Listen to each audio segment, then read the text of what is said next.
आज सोनिया और अंकित का शाम को शतरंज खेलने का प्लान है। सोनिया जब अंकित के घर पहुंची तो देखा कि अंकित काफी परेशान है। क्या हुआ अंकित, इतने परेशान क्यों हो? सोनिया, मैंने अभी अखबार में पढ़ा था कि देश के 8 शहरों में प्रदूषण बहुत ही ज्यादा हो गया है। समाचार में लिखा है कि दिल्ली, गुरुग्राम, नोएडा की हवा इतनी खराब हो गई है कि वहाँ सांस लेने में भी तकलीफ होती है। लोग घरों से बाहर निकल ही नहीं पा रहे हैं। ये तो बहुत बुरा है। प्रदूषण की मात्रा इतनी कैसे बढ़ गई अंकित? इसका कारण है हरियाणा, पंजाब, उत्तर प्रदेश और राजस्थान के किसानों का पराली जलाना। पराली क्या होता है? खेतों में गेहूं, सरसों और चावल आदि की कटाई के बाद जो भूसा बच जाता है उसे पराली कहते हैं। वैसे तो प्रदूषण के अनेक कारण हैं, किंतु सर्दियों में एक साथ किसानों के पराली जलाने से ये सारे शहर गैस चैम्बर बन गए हैं। शहरों के प्रदूषण और हमारे गांव के कचरे की समस्या से मैं बहुत परेशान हूँ। तभी अंकित के दादाजी अंदर आते हैं। अंकित के दादाजी पर्यावरण विभाग में काम करते हैं। बेटा, परेशान होने से क्या होगा? क्या हमें इन समस्याओं से निपटने के लिए कुछ करना नहीं चाहिए?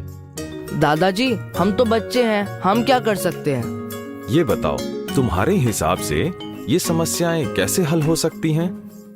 दादाजी, ये पराली पशुओं का चारा भी बन सकती है।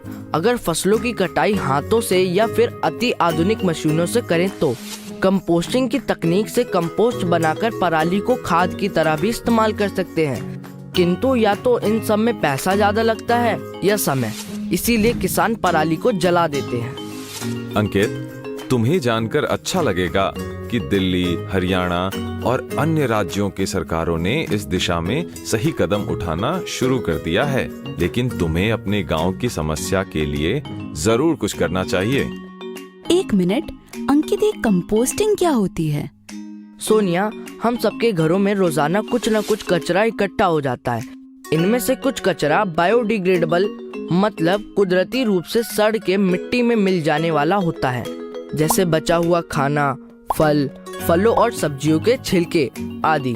इसका अर्थ है कि यदि हम इस कचरे को मिट्टी में दबा दें तो कुछ दिनों में मिट्टी में पाए जाने वाले सूक्ष्म जीवाणु इसे विघटित कर देते हैं, यानी कि गला देते हैं। इस तकनीक को कंपोस्टिंग कहते हैं और गले हुए कचरे को कंपोस्ट यानी खाद कहते हैं। अच्छा, और इस प्रक्रिया से किसानों का भी काफी फायदा होगा। तुमने सही कहा बेटा, किंतु समस्या यह है कि लोग अपनी जिम्मेदारी समझते नहीं हैं और यहीं तुम बच्चे मदद कर सकते हो, लोगों को अपनी जिम्मेदारी का एहसास करा के। अच्छा, क्या तुम बता सकते हो कि हम कंपोस्टिंग की गति कैसे बढ़ा सकते हैं? बिल्कुल, हम इसके लिए लाल केंचुओं का प्रयोग कर सकते हैं। बायोडिग्रेडेबल कचरा लाल केंचुओं का भोजन होता है। यदि हम कंपोस्टिंग के लिए बनाए गए गड्ढों में मिट्टी के साथ ऐसा कचरा डालें तो केंचुए बहुत ही जल्द इसको खाद में बदल देंगे। मिट्टी को हल्का गीला रखने और खुरपे से भुरभुरा करने से केंचुओं के लिए उसमें सांस लेना और रेंगना आसान हो जाता है। बहुत अच्छे। अंकित, हमें गांव की सामूहिक जमीन पर ऐसे कई गड्ढे बनाने चाहिए।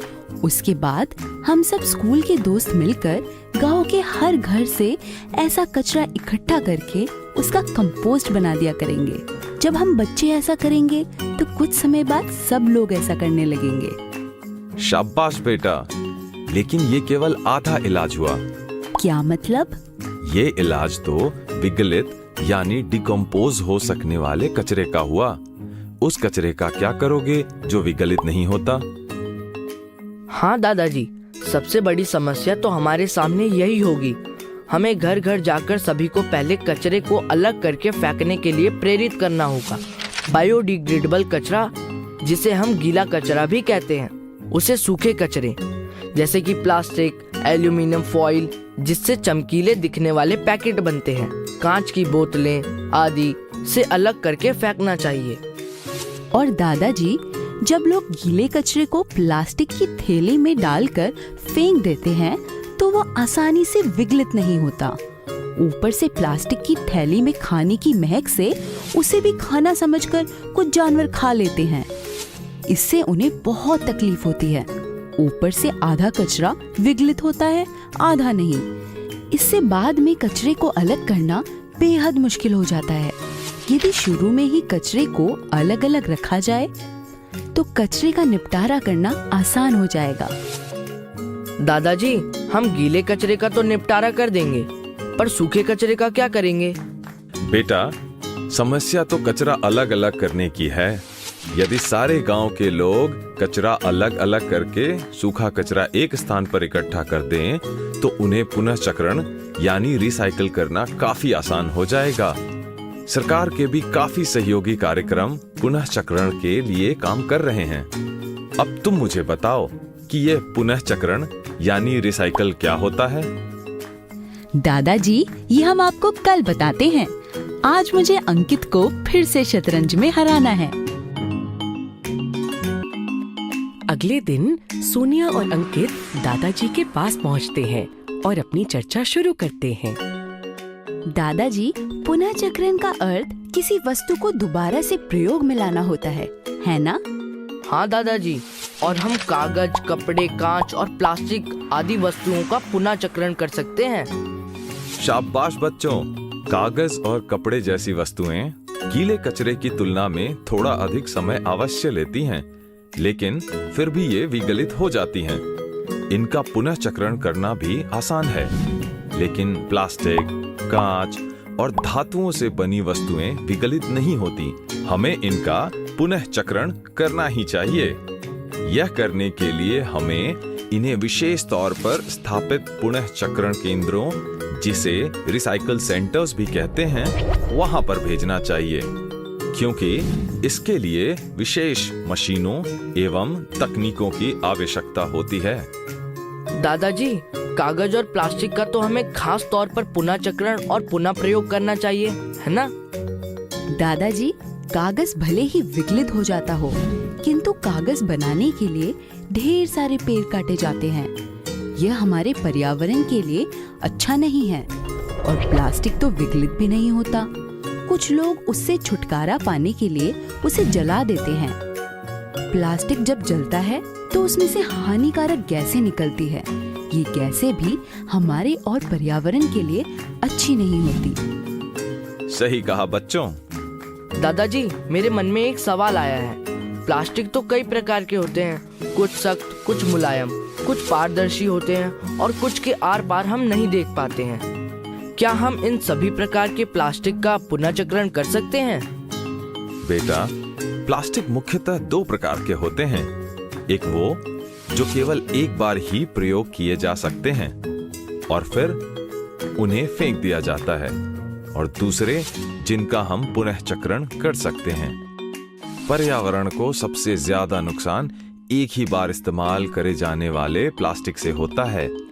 पानी की बोतलें, थैलियां, प्लास्टिक के चम्मच आदि इस प्रकार के प्लास्टिक के उदाहरण हैं। दादाजी, जब हम सब जानते हैं कि इस प्रकार के प्लास्टिक से पर्यावरण का नुकसान हो रहा है, तो इनका इस्तेमाल बंद क्यों नहीं कर देते?